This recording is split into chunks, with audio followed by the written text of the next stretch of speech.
তারপরও চাই আমরা শান্তি, সঠিক। আমরা চাই ফ্যাসিস্ট।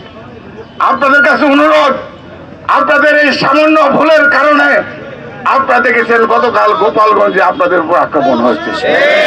আমরা নিন্দা জানাই, আমরা প্রতিবাদ জানাই।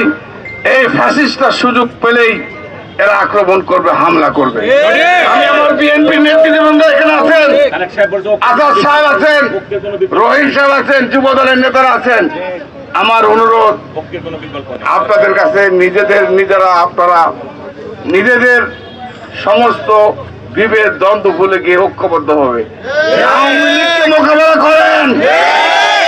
যদি আপনাদের এই দুর্বলতার সুযোগ পায়, যে কোনো সময় আওয়ামী লীগ ঢুকে আপনাদেরকে কিন্তু ছাড়বে না।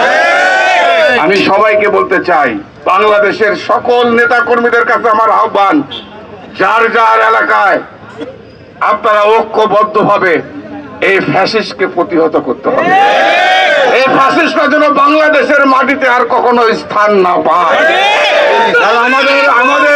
আমাদের সংগ্রাম এই 17 বছর যারা আপনাদের উপর নিপীড়ন, নির্যাতন, অত্যাচার, অবৈধভাবে ক্ষমতায় ছিল, আমাদের সংগ্রাম তাদের বিরুদ্ধে।